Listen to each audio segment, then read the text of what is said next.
Nos acompaña Rubén Charles.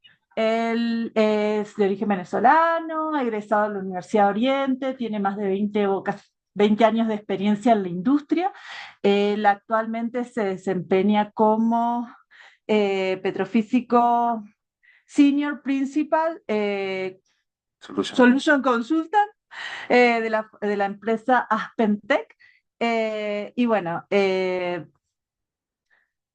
muchas gracias por conectarse. Este es un evento híbrido, por eso un poquito la demora con la conexión y demás. Es un evento organizado en conjunto por la SPULA, el Capítulo Profesional Colombia, eh, y por este espacio que genera Sierra Colt, que es el Technical Co. Ya, ¿será que sí? En lo que esté proyectado, creo que podemos empezar. Ya se ve la proyección en Zoom. Bueno, esperamos unos minutitos más hasta que logremos resolver les está reiniciando la conexión aquí para poder hacerlo con Zoom, ya que en Sierra está preestablecido para otra plataforma, pero por favor, unos minutitos y ya nos conectamos. Em,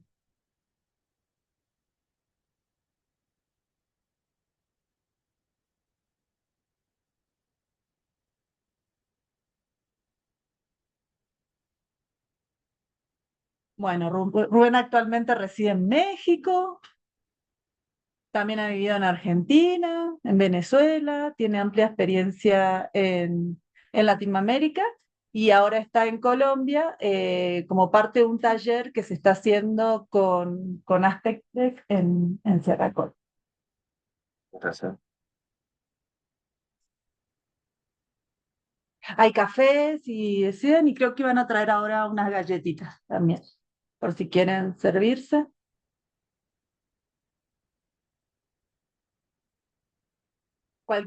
Para los que no se han podido conectar, también, bueno, o los que no se puedan quedar hasta el final de la charla o la quieran revisar en alguna otra oportunidad, la grabación luego va a ser compartida tanto en el canal de la Escuela Colombia como internamente en Sierra, para que la revisen. Te comento que en modalidad virtual ya tenemos 29 personas conectadas, María Florencia. Ay, qué bueno. Bueno, Maika también es profesional, trabaja en la UIS y es parte del capítulo profesional Colombia Escolar. Ella nos acompaña virtualmente en esta charla. Cuando Yo creo pongan, que En este caso, pues, una reunión directamente que se va a tener acá en la sala. Si quieren, pueden mutear los periféricos de su PC y tomar la reunión desde la sala. a una cosita, es creo que Sí, digamos que traducime. las salas están ambientadas en Teams. ¿Sí? En este caso, la reunión que tienen en este momento en Zoom se unió a esta sala. Por tanto, van a poder utilizar micrófono y parlantes de la sala. O sea que puedes cerrar el micrófono de el la... micrófono está cerrado. Es correcto. Tengo que cerrar mutear también acá. Permítame un momento. Sí.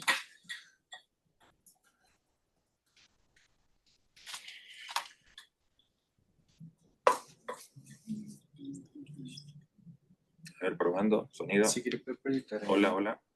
Sí. Sí, se escucha ¿Se puede ver perfectamente. en pantalla completa?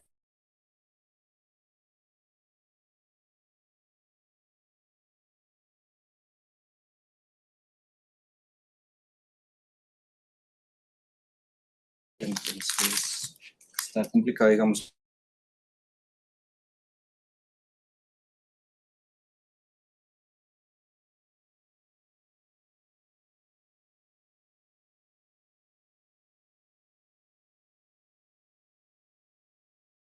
Voy a escuchar cuando hablen del A ver. Teams. A ver, estamos para. Hola, buenos días, ¿nos escuchan? Sí, los escuchamos perfectamente.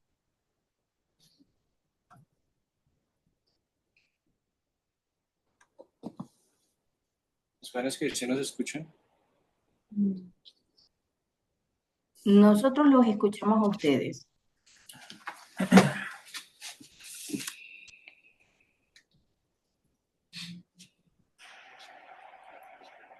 No, parece que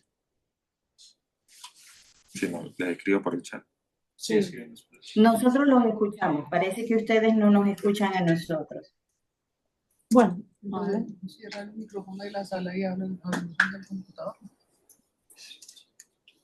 Lo que pasa es que hay un problema con Sí, el... los escuchamos. Ah, sí, sí, los Ah, escuchan. Ah, Sí, ok. sí, sí, sí. Dale nomás. Bueno, muchas gracias, primeramente por el espacio y la atención. En esta charla, que está titulada El análisis de incertidumbre petrofísica. Mi nombre es Rubén Charles, soy ingeniero geólogo egresado de la Universidad de Oriente en Venezuela. Y tengo 20 años dedicado a la evaluación de formaciones y petrofísica. Actualmente en la compañía Aspentec como consultor de soluciones para evaluación de formaciones. Y bueno, vamos a hablar un poco de los aspectos bueno, técnicos y operativos de cómo hacer un análisis de incertidumbre petrofísica y qué cosas tenemos que tener en cuenta para una correcta aproximación de ese tipo de análisis.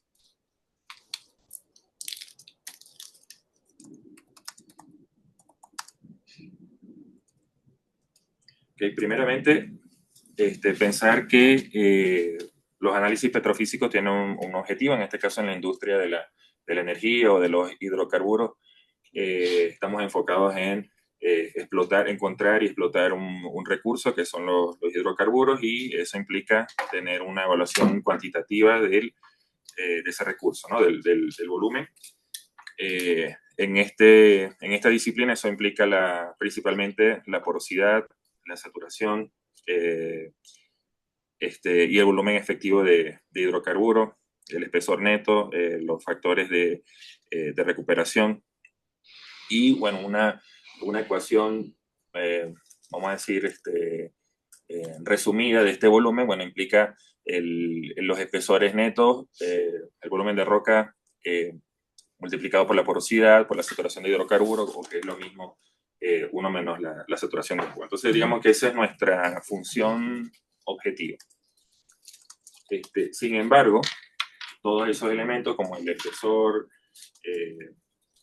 que puede tener que ver con una incertidumbre, acá vemos, estructural, que involucra dónde están la resolución de los horizontes, dónde están posicionando las fallas, el espesor, a dónde están ubicando los contactos de los fluidos, cómo se distribuyen las facies, los tipos de roca, y el aspecto petrofísico, que es el que vamos a hablar un poco más en detalle. Y después en la ingeniería de yacimientos, los factores volumétricos.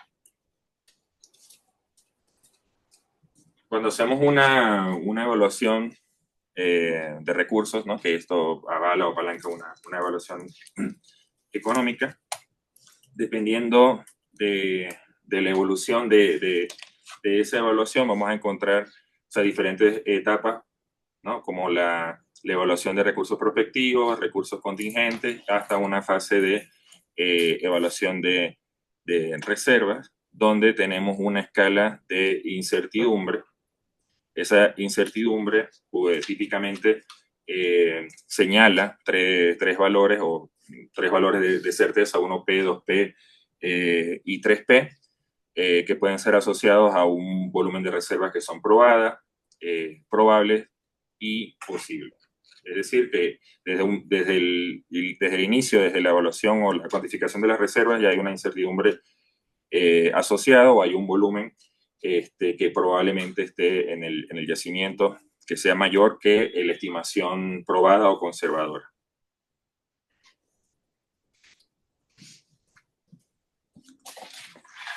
Cuando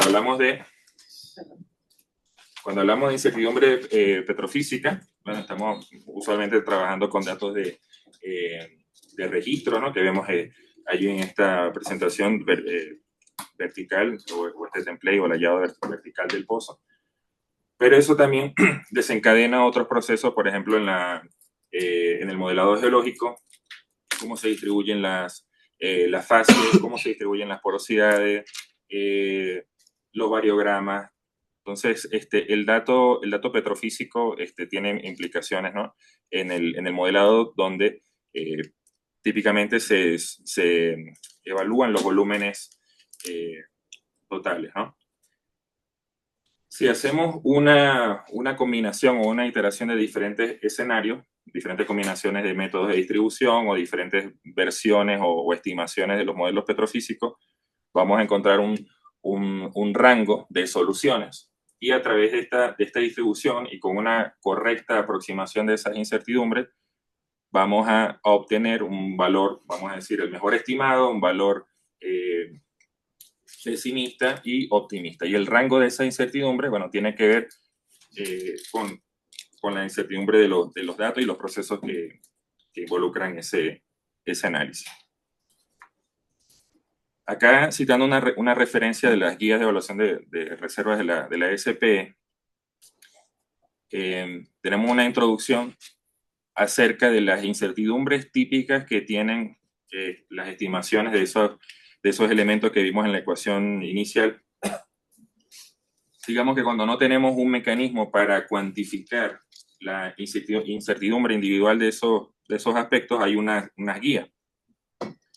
Y pueden ver que tanto el espesor del yacimiento, o sea, que se puede estimar a través de interpretación sísmica, tenemos un error que puede rondar el 30%, las saturaciones alrededor del más o menos 20%, pero concentrándonos en lo que tiene que ver con el análisis de registro y la evaluación petrofísica, vemos ahí algunos datos interesantes como los registros y las evaluaciones de la saturación. Es decir, que si antes de cuantificar con algunos métodos que vamos a explorar ahorita, podríamos considerar que estos datos por lo general tienen un error de más o menos 15 o 20%.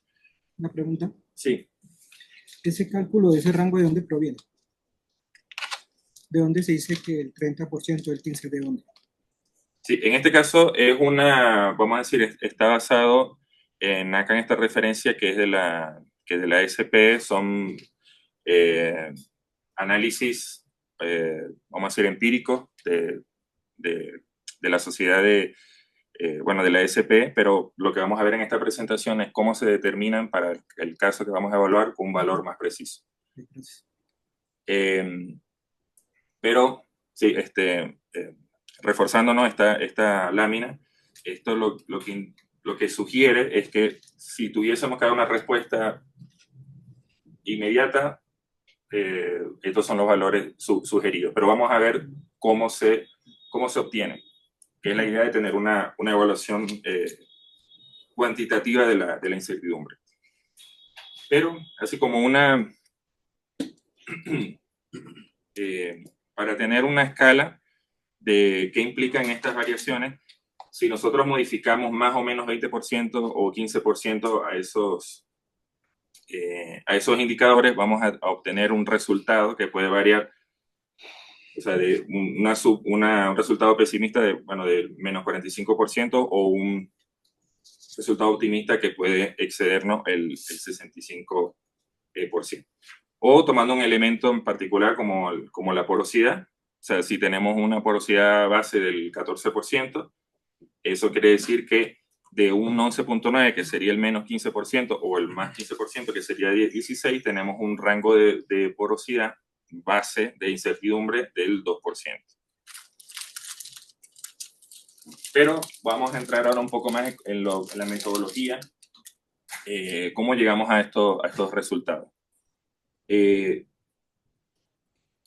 Prácticamente todos los elementos que se utilizan en una evaluación de registro tienen una incertidumbre. Si tomamos la resistividad del agua o tenemos diferentes muestras de salinidad o tenemos una fuente o tenemos un Piquet plot, o sea, tenemos diferentes insumos para obtener una resistividad, podríamos tener, digamos, 3 situaciones posibles. de resistividad. Eso ya calculando la saturación, vemos que podemos tener 3 escenarios y tener aquí una idea, o de hecho lo podemos cuantificar, cuál es el rango mínimo y máximo de ese resultado de saturación. Pero si utilizamos una aproximación o un enfoque probabilístico más riguroso, si tenemos una media de la resistividad, una desviación estándar o un rango de incertidumbre que le queramos estimar, vamos a ver que esto combinado con otros cálculos que están involucrados en la saturación, vamos a tener una distribución probabilística más real, y de esa distribución vamos a obtener esos escenarios, ¿no? El P10, P50 y P90. Para obtener esa distribución y para poder aplicar o implementar esas metodologías, debemos entender el origen de la incertidumbre y los tipos de la incertidumbre. Vamos a hablar de 3 principales, que son las incertidumbres aleatorias, sistemáticas y la basada en el modelo. Las incertidumbres que son aleatorias comúnmente están relacionadas con el error de medición o la incertidumbre de la medida como tal. Hay algunos instrumentos que tienen una precisión determinada, o incluso si dejan la medición estática van a haber unas pequeñas variaciones que típicamente se resuelven o se determinan un punto medio de ese ruido, ¿no? Pero digamos que una medida determinada puede tener ese error aleatorio. Inclusive si ustedes hacen una corrida, una sección de un registro repetida, van a ver que el carácter es similar, pero las mediciones exactas no son repetidas exactamente. Muchas veces ese tipo de incertidumbres son resueltas con un promedio de zona o con un promedio de las diferentes mediciones que se obtienen. Y es un efecto que no debe ser ignorado o que tiene una relevancia cuando tomamos los valores de parámetros o corte. Otro tipo de error o de incertidumbre es la que consideramos que es la incertidumbre sistemática, que es cuando la medición está desviada consistentemente del valor real. Eso puede ocurrir cuando hay una falta de normalización en las curvas, o cuando estoy utilizando un parámetro equivocado, ¿no? Entonces esto se podría resumir es cuando existe un shift o un desplazamiento consistente con respecto a la medición que consideramos real. O sea, nosotros necesitamos medir esto, pero la medición está consistentemente por encima. Eso es un error posible. Puede ser, en el caso de los registros, correcciones ambientales o errores de calibración. O cuando seleccionamos un parámetro, puede ser un conocimiento insuficiente de la formación, o sea, puedes, por ejemplo, que esté utilizando un exponente de cementación de 2 cuando si hago un análisis de núcleo es 1.9, entonces ya yo tengo un error, ya yo estoy desplazado en 0.1 desde el caso real. Okay. Entonces, si hablamos de incertidumbre en los registros, son incertidumbres en las medidas, y si es incertidumbre en los parámetros, es una incertidumbre geológica.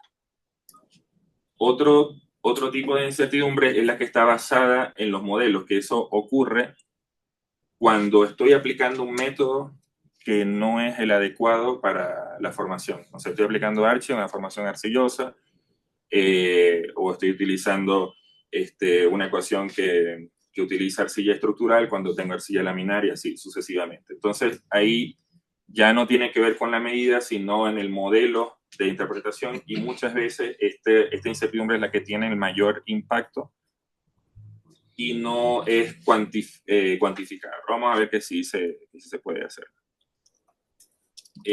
La que está basada en el modelo, podemos tomarla como una incertidumbre multimodelo, y hay unas técnicas allí para adecuarlo. Y lo que es la incertidumbre aleatoria o sistemática,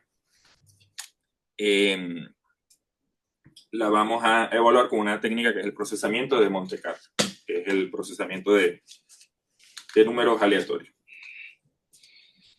Uno de los resultados de ese tipo de análisis, de combinar el procesamiento de Monte Carlo, es poder tener un gráfico del tipo de tornado, donde me indica los parámetros a los que yo le asigné un posible error o una incertidumbre, y cómo impacta en el resultado final. En este caso, el resultado objetivo es el espesor efectivo de hidrocarburos, que es el recurso que estamos interesados en encontrar. Esto nos puede también enfocar a determinar, o los estudios, eso también tiene un impacto económico, ¿no?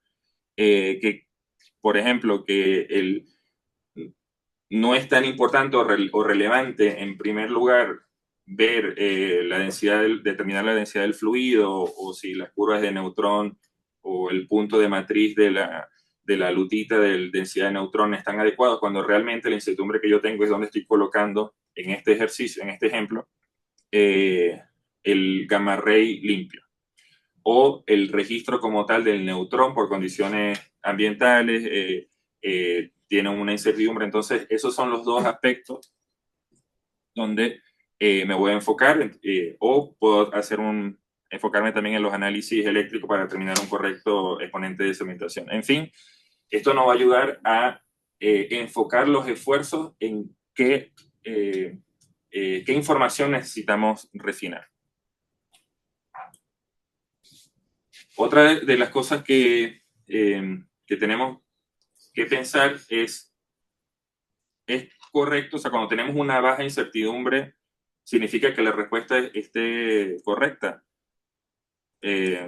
Digamos, se ve bien que tengamos esa baja incertidumbre, pero muchas veces no estamos siendo precisos, pero no estamos siendo exactos, por ejemplo, en el caso de la incertidumbre de los modelos. Por ejemplo, acá vemos que tenemos 4 soluciones o 4 modelos. Algunas tienen menos apertura la campana, o menos desviación. Y podríamos pensar que la que tiene menos incertidumbre es la más correcta, pero probablemente el modelo que tenemos acá numerado como 4 sea el modelo aplicado a ese yacimiento, aunque la campana sea más amplia. O sea, estoy más cerca, aunque tenga incertidumbre en ese modelo, estoy más cerca de la respuesta correcta que un modelo que tenga baja incertidumbre. Por eso la importancia de la incertidumbre basada en modelos, en determinar, bueno, qué aplica. ¿Es correcto que aplique Archie o un modelo de agua dual, etc.? Yo sé que son modelos muy contrastantes, pero es exactamente lo que tenemos que evaluar. Para evaluar la incertidumbre en modelos, utilizamos una técnica que es la combinación de resultados de histograma.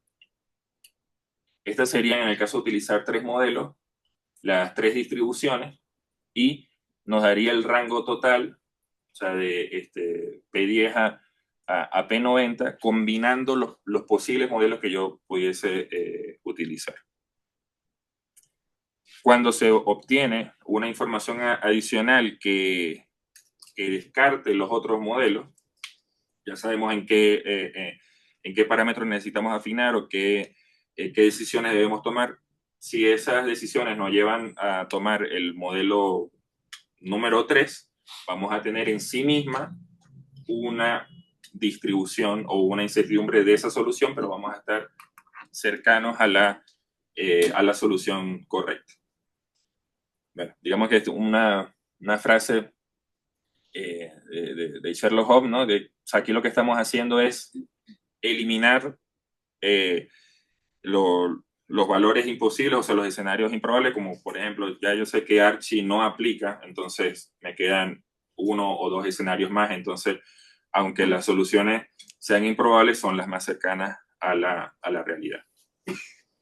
Ahora vamos a entrar un poquito en lo que es la implementación de esos cálculos, hablando del procesamiento de Monte Carlo y cómo ese procesamiento se puede encarar de distintas maneras y cuáles consideramos que serían las mejores prácticas para esa implementación. Básicamente, un procesamiento de Monte Carlo implica realizar un número determinado de iteraciones con números aleatorios que están en un cierto rango de valores posibles, ¿ok? Y la combinación de esas posibles situaciones me va a dar una distribución de resultados. Como vimos hace unas láminas,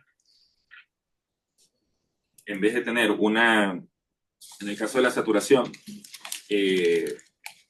acá tenemos esta curva azul. Esta curva azul sería el resultado al que llegaríamos de una manera determinística. Sería nuestro mejor estimado o nuestro P50.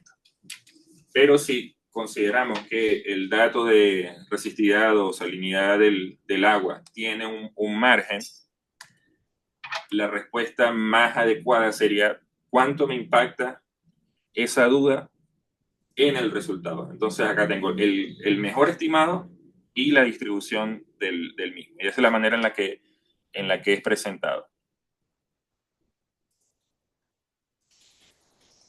No solamente la resistividad del agua, o sea, casi todas las mediciones tienen una incertidumbre intrínseca. En este caso tenemos los registros de entrada, gamma ray, densidad y tenemos resultados como acidosidad, porosidad total, saturación y volumen de hidrocarburos. Pero ¿qué tenemos acá, no? La curva del gamma ray.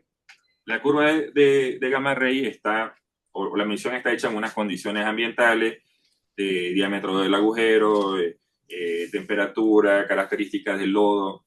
Y si entramos en las tablas de corrección, nos va a dar un margen de error, o de certidumbre de esa curva. Eso significa que si nosotros utilizamos una determinación de arcillosidad por gamma ray o por una combinación de gamma ray densidad neutrón, o bueno, cualquier combinación de ellas, el resultado no necesariamente es el de la curva que nos entregaron, sino una posible combinación de todos esos errores, y por eso es que tenemos que, en el caso de la arcillosidad, ese rango.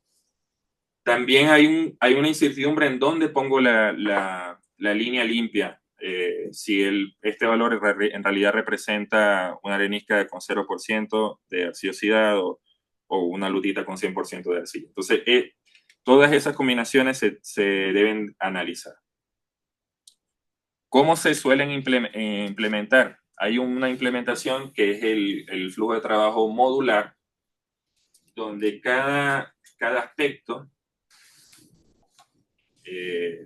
o cada volumen o cada parámetro, es evaluado o distribuido independientemente. Es decir, yo tengo un rango, todos los parámetros que se utilizan en el V-Shale tienen su mínimo y máximo, y tengo una solución o una campana, ¿no? En este caso una distribución triangular, pero bueno, a efectos de lo que queremos explicar, tenemos un mínimo, un medio y un máximo. Si de forma independiente hacemos los cálculos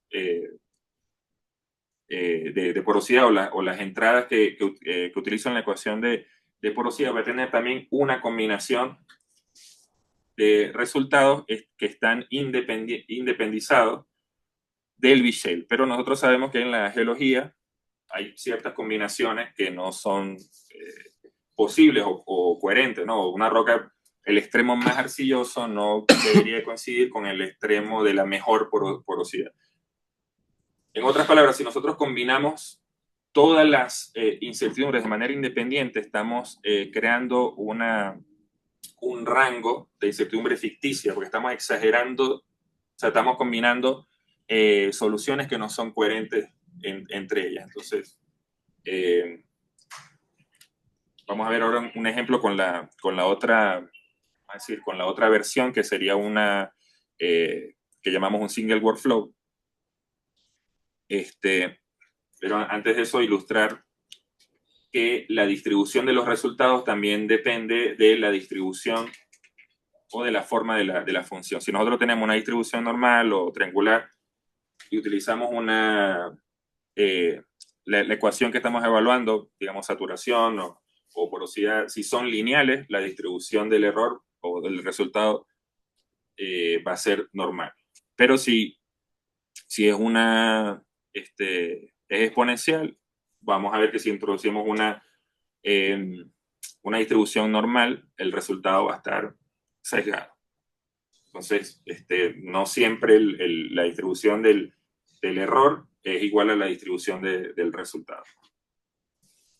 Ahí tenemos una distribución o una nube de las combinaciones utilizando una ecuación determinada, cuáles son los posibles resultados. Hablando ahora de una contraparte que es el single workflow, es una manera de cuantificar la incertidumbre tratando de relacionar escenarios que son compatibles, ¿no? Es decir, si yo utilizo vamos a decir que utilizo densidad de neutrón para la arcillosidad y también para la porosidad, no tiene sentido que yo combine un escenario diferente del V-shaped con el de la porosidad, sino que la misma combinación de densidad de neutrón se utiliza para los dos resultados, ¿no? Entonces, cada escenario es coherente en toda la secuencia de cálculos, de las correcciones ambientales, V-shaped, porosidad, permeabilidad, saturación y volumen efectivo de hidrocarburos.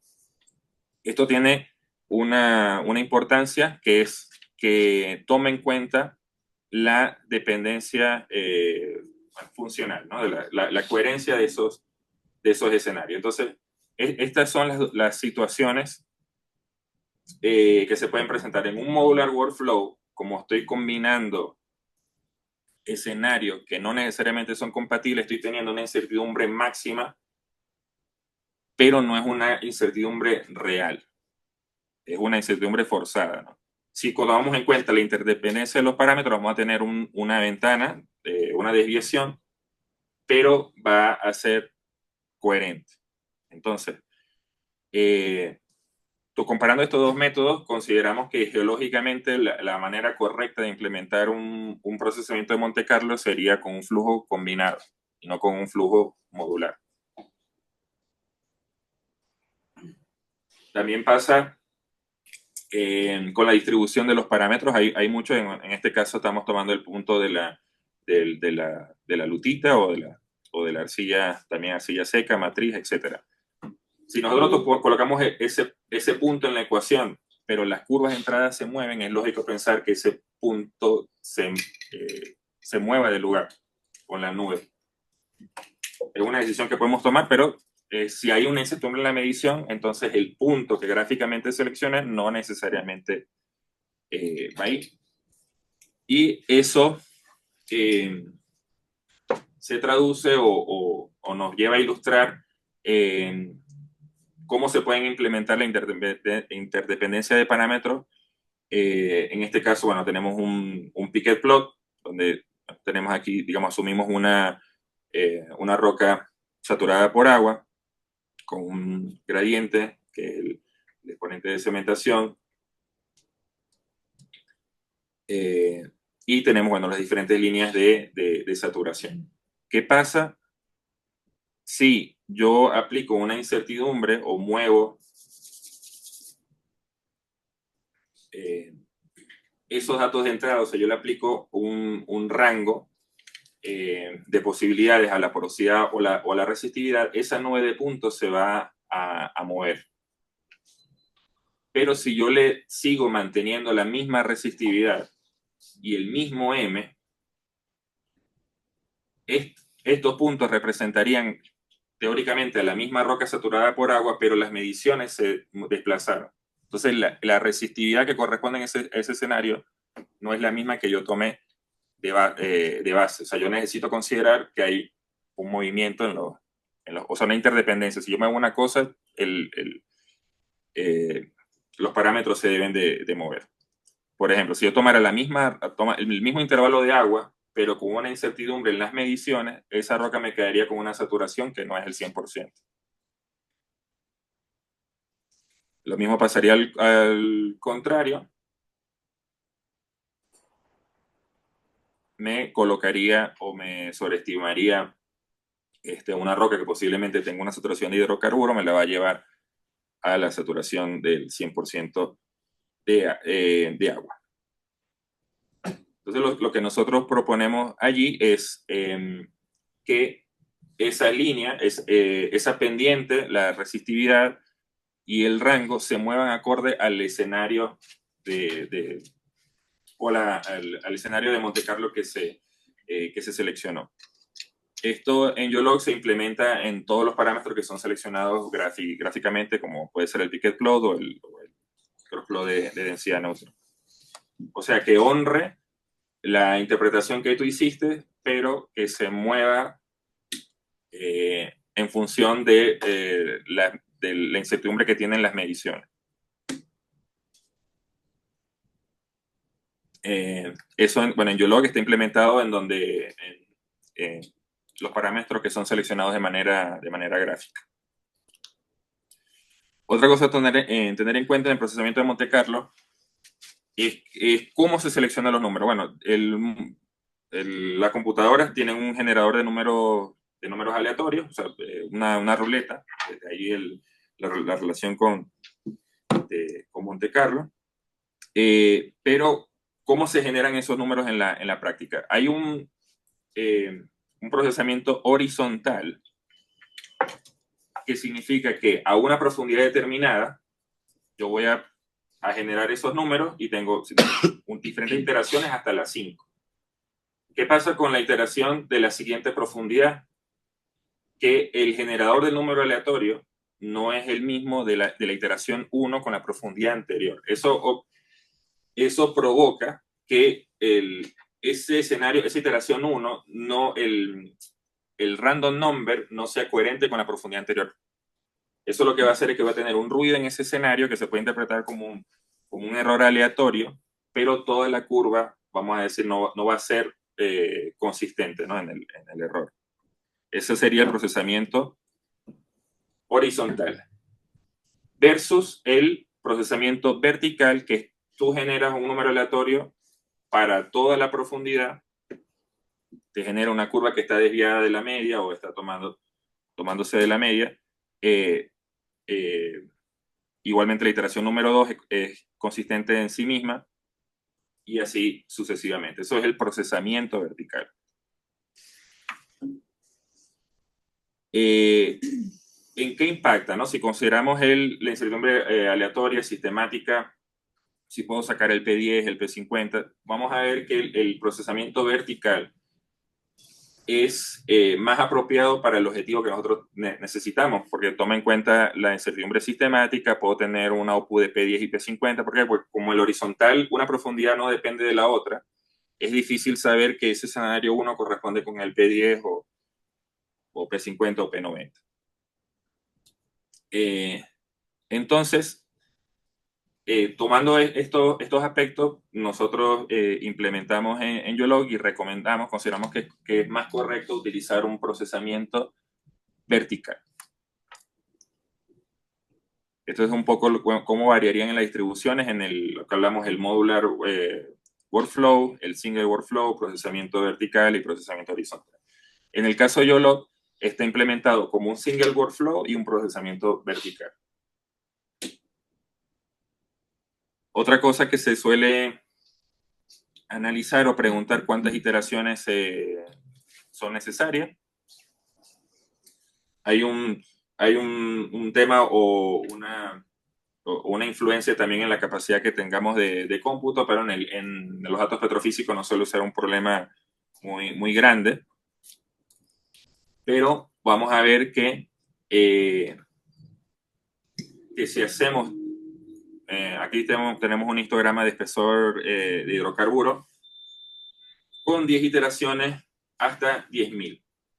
Vamos a ver que con pocas iteraciones, como no sé exactamente en qué parte de la distribución estoy, o sea, no estoy cubriendo la campana, no, los mínimos y máximos no son la mejor aproximación, son simplemente la fortuna que tuve allí de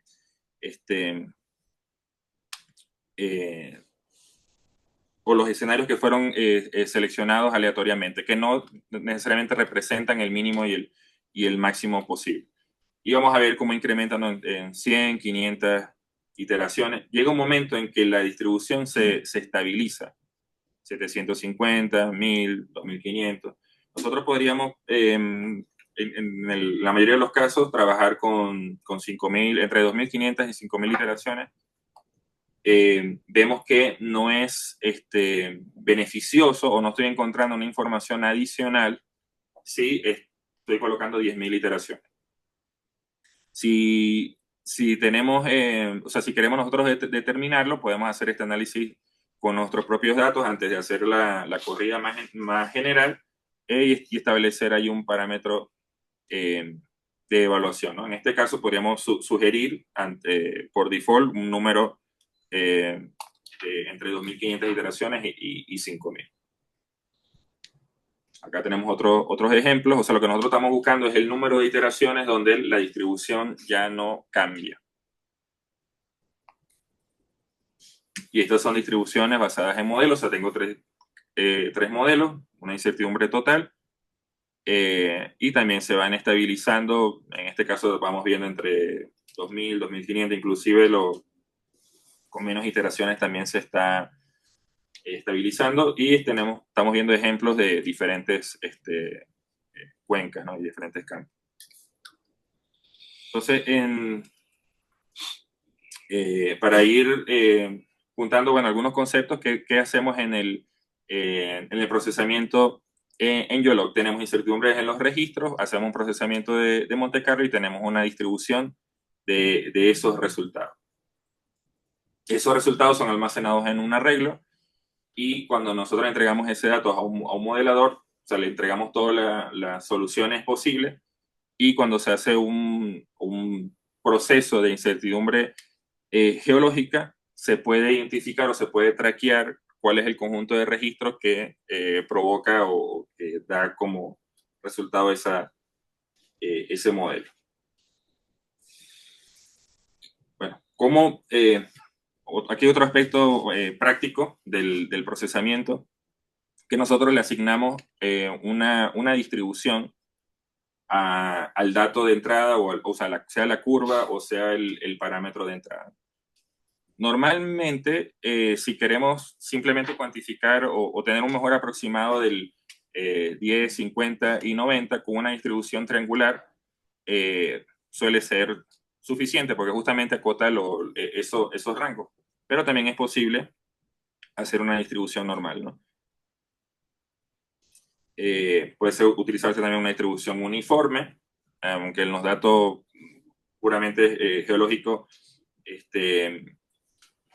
suele ser más normal o logarítmica, pero en un caso de una distribución uniforme podría ser que yo tengo dos muestras de salinidad un poco contrastantes, no estoy seguro que los dos, o sea, que los tenga que promediar, simplemente quiero que me itere o tómame en un escenario una muestra y tómame en otra muestra. En ese caso aplica una distribución uniforme, pero en el caso de los parámetros o de los registros suele ser más apropiado una distribución normal o triangular. Puede usarse también una distribución triangular asimétrica. Y esa distribución normal está definida por una media y por un rango de error que nosotros lo acotamos a tres desviaciones estándar. Tenemos también la distribución log normal, que suele también asociarse a datos de resistividad y de permeabilidad. En la manera en la que está, en la que lo analizamos o la que lo introducimos en nuestros cálculos, tenemos la línea base o el valor en este caso la densidad del fluido, y la distribución triangular va a estar definida por el error. Es decir, no necesito colocarle el valor absoluto del mínimo y del máximo, sino cuánto espero que se desvíe a la izquierda o hacia la derecha, ¿no? Sí. Tenemos unos minutitos porque a las 9 está reservado.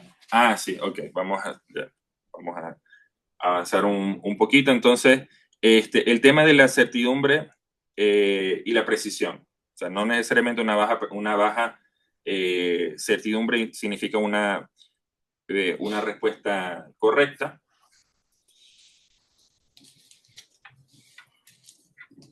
Y bueno, ¿cómo hacemos para que el procesamiento vertical tenga sentido? Tomamos la distribución de la curva, tomamos un número aleatorio, se genera la curva que corresponde con ese escenario, que es consistente en sí misma, y eso sería la iteración número 1, y así se generan escenarios que son, como decía, consistentes, ¿no? Bueno, aquí algunos detalles también de cómo la incertidumbre en las líneas base también son consideradas de la misma manera, y cómo hay una interdependencia de parámetros. Bueno, voy a avanzar un poquito más rápido. Aquí son algunos detalles, lo podemos conversar ahora, personalmente. Cómo se hace la interdependencia de los parámetros, cómo eso se ajustan automáticamente. También se pueden utilizar inputs externos si se hacen fuera del flujo de trabajo. Y hay algo que hace también interesante YOLO, que es la incertidumbre general, es decir, cualquier módulo que tenga un cálculo directo puede activarse la opción de Monte Carlo y el número de iteraciones que quiera hacer. También las correcciones ambientales me va a dar, es decir, a la curva de porosidad no le voy a asignar un 15% porque sí, sino que le voy a aplicar una corrección ambiental, y esa corrección me va a dar esa incertidumbre, cómo la secuencia de cálculo va a dar, o sea, cómo se van a combinar, qué datos utilizo para el gamma ray, para la gaseosidad, densidad de neutrón. Esto es un ejemplo de cómo puedo tener incertidumbre diferente en una zona o en otra por un efecto, digamos, de Caliper. Cómo eso debe combinarse en la selección de los parámetros automáticos. Y que en YOLOG lo tenemos con uno de los flows, lo que llamamos el single goal flow, es un cálculo que está combinado en una sola ventana y que está enfocado a los resultados que queremos analizar, o la curva objetivo, que es el espesor equivalente. Esto también, si lo pensamos en modelos geológicos y hacemos un corte, vamos a tener diferentes escenarios de facies, y eso implica también diferentes poblados geológicos. Y cómo decidir en qué enfocar mis estudios con un diagrama de tornado. Y para resumir, bueno, Monte Carlo es una técnica para analizar la incertidumbre generando números aleatorios, pero se tiene que hacer de una manera coherente, ¿no?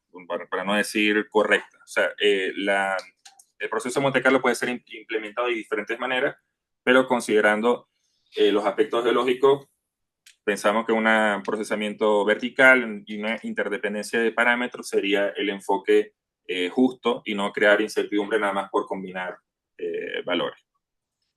Bueno, muchas gracias por su atención, y cualquier consulta no podamos responder ahora, pueden contactarme también directamente por el correo, y bueno, muchas gracias. Entonces, quedan 5 minutos para... Bueno, muchas gracias a todos. Yo no sé si tienen preguntas a las 9. Creo que tenemos que dejar la sala. Tenemos 3 minutitos y nos vamos a la cafetería, cualquier cosa. Podríamos, no sé, quizá priorizar los del chat. Sí, los del chat. Si querés abrir micrófono y a ver si... Bueno, no sé si... no lo escucho. Listo. Ajá. Ya entonces comparto. Déjame que te ayude con las preguntas. Buenas preguntas. Sí, si quieres salir una presentación. Así vemos en el chat, creo que hay algunas ahí. Dejo de compartir. Ok, bueno. Ahí. Entonces... bueno, vamos a ver. Una pregunta, entonces, si la litología es compleja, por ejemplo, que tengo láminas de minerales como micas o feldespato, ¿el módulo reduce la incertidumbre? ¿Y en cuánto crecen las interacciones? Sí, bueno, primero, bueno, mencionar que la incertidumbre se reduce cuando tenemos la información que va confirmando algunos parámetros, ¿no? La técnica como tal está enfocada en cuantificar cuál es ese rango de incertidumbre y qué datos necesito obtener. En el caso de las metodologías o de los yacimientos con mineralogía compleja, también tenemos el módulo de Multimin que maneja también la incertidumbre en esos modelos. Entonces, simplemente se cuantifica los parámetros o las mediciones o los endpoints de esos minerales y cuantificar si tiene eso realmente un impacto en el resultado final. Pero más que reducir incertidumbre es cuantificarla, ¿no? El primer paso. Lo segundo es cuál de esas incertidumbres es la que me afecta para yo buscar la información que lo confirme. Yo tengo una consulta. En casos de, por ejemplo, donde vos pudieras tener un depth shift vertical, por tecnología, etcétera, ¿cómo se podría manejar esa incertidumbre vertical de los registros o de un registro respecto a otro en el flujo como tal normal de... Sí, eso típicamente eso se analiza o se toma en cuenta ya en el modelado geológico como una incertidumbre, puede ser estructural o la posición del contacto. Ahí se puede tomar en cuenta ese rango. Acá, cuando vemos el dato petrofísico, lo estamos haciendo solamente con el dato, digamos, considerado que está puesto en profundidad. Okay. Ya eso sería como una incertidumbre más estructural. Sí, correcto. O sea, Sí. que un gamma, el pico del gamma no te coincide con el pico del resistivo. Entonces, vas a decir, claro, que la posición del tope tiene un error de más o menos 2 metros. Y podés hacer todo el flujo exacto, involucrando esa incertidumbre. Primero correcto, cuantificándola y después... Después pasándola ya en el modelo, en la combinación, como es, ya ahí se combina lo estructural y el poblado también. Ahí decimos, mira, el tope tiene un error de 2 metros. O puede tener un error de 2 metros. Ok, entonces te va a dar unos escenarios posibles en la vertical. En la vertical, 3 escenarios. Correcto. Después tengo otra pregunta con respecto a esas interdependencias que mencionabas. Me imagino que son similares a las que se utilizan en una volumetría, ¿verdad? ¿O no? ¿O no son necesariamente las mismas? Por ejemplo, por si a saturación o... Sí, la interdependencia es de todos los resultados. Por ejemplo, es difícil... o digamos, geológicamente es difícil pensar un escenario donde tengas la arcillosidad máxima y la saturación de agua mínima. Entonces, como se utilizan todos los escenarios combinados, una arcillosidad alta te va a dar una saturación más alta. Entonces, eso es lo que pasa con el modular. Cuando pones todos los rangos, te combinas una saturación con una arcillosidad que en la realidad no deberían de ocurrir. Por eso tenemos la campana más amplia y otra más reducida. Bueno, no sé si tienen más preguntas. Pues yo tengo una pregunta, Rubén.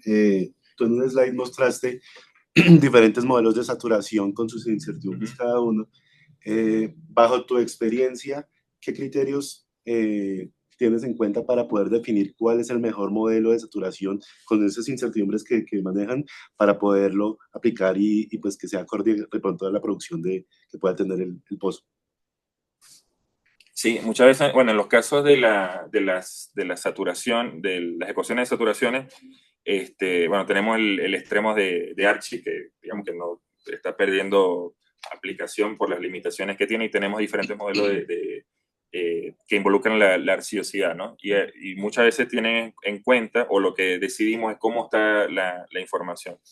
Por ejemplo, un modelo de agua dual te va a pedir el capacidad de intercambio catiónico, pero yo no tengo ese análisis. Entonces puedo tener un valor de guía con una incertidumbre, pero si yo lo quiero comparar con un modelo, no sé, de Simandou, que me tome la resistividad de la arcilla húmeda, o sea, ahí tengo dos modelos que tienen dos inputs diferentes. Entonces, es bueno pensar que cómo me impactaría utilizar un tipo de input y el otro, y si yo necesito con el tornado hacer un análisis de las arcillas para determinar el capacidad de intercambio catiónico y sígueme por ese modelo que sería más apropiado. Ese es el enfoque que yo le daría. Gracias. Bueno, yo creo que nos pasamos unos minutitos. Le agradecemos.